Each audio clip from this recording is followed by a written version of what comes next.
Hey everybody, short little update here. I know we get a lot of questions about my Bunker Hill project. The rules I'm using. Well, this is British Grenadier, and it's based off of the General de Brigade rules.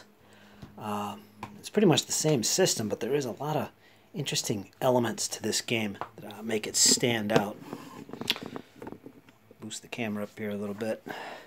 Just give you a quick look at it, a little run through it. I think I'm not alone in saying that this is probably one of the better sets of rules you can get for the American War of Independence.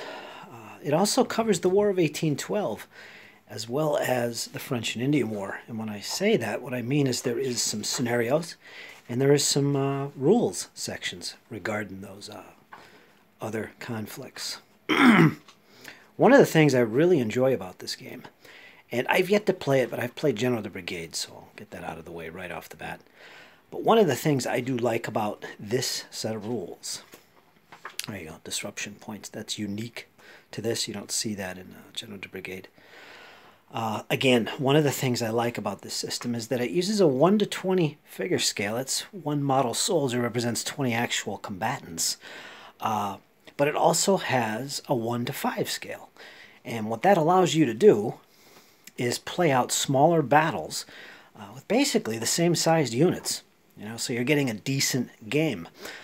Like for instance, if I wanted to play the various skirmishing that went on at Lexington and Concord, I could do that. Very small numbers of troops were involved in that. But you could do that with this set of rules, and I like that. I like it a lot. And it tells you how to do that in here. It covers, it's got like 4 or so pages of rules that cover playing in the 1 to 5 scale. Here's the French and Indian Wars. I really enjoy this set of rules. And if you're a fan of General de Brigade and you want to get into the American War of Independence or any of those early American wars, take a look at this. I mean, it's got that old school feel, which is typical of David Brown's rules. Of course, this isn't authored by him. This is based on the General de Brigade system, actually. I highly recommend them. Have a good look at them. There are scenarios in here, too. In fact, my project is based around Bunker Hill, which is a scenario in the rulebook. And I also have one of the supplements scenario books. They make a whole bunch of them. I think there's 4 or 5 of them they have for this, and you can buy, and they got like a couple dozen scenarios in it, basically like this. And yeah, I got one of those, and I plan to get the rest of them as well.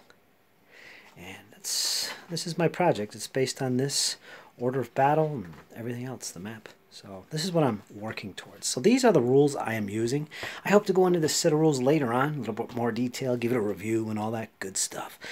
But we'll see what happens. Also, fresh supplies. There you go, folks.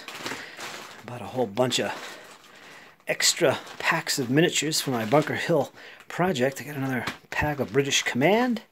I've got Minutemen advancing. I've already got a bunch of these guys that I painted up. They look like that, basically. Lots of different poses.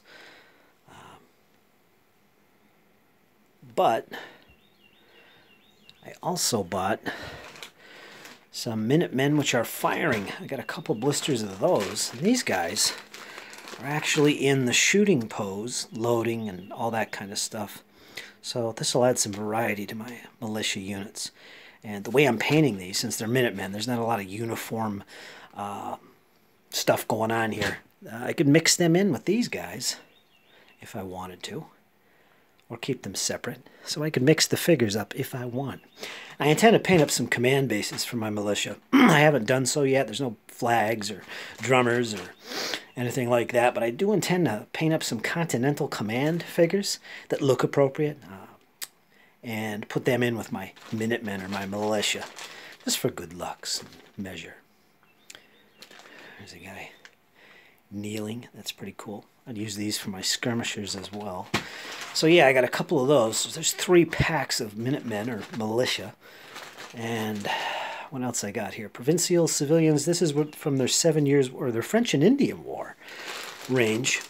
You get a ton of figures in there, all kinds of different poses. And these are, I don't know if that's focusing. These are all kinds of militia and provincials, different kind of uniforms and dress. And civilians, basically. There's a cool looking guy right there. That's a woman. Cool. So I like that. I'm going to throw these into my battles. They're going to look good.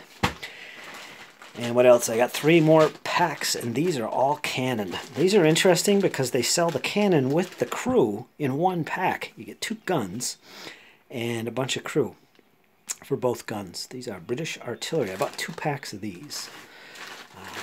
I don't know what size guns they are. They're probably pretty small. I need, for the Bunker Hill project, I need some 3-pounders for that type of gun for the Americans. This is the American one. I need some 6-pounders and some 12-pounders for the British.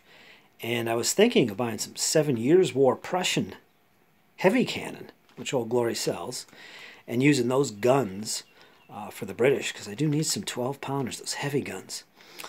They didn't really move in the battle, but they were there.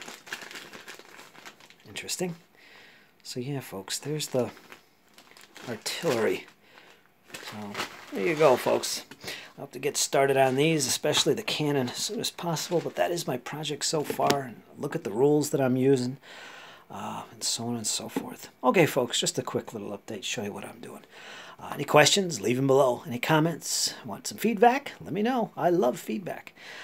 Take care, folks. I'll see you all again soon. Bye-bye.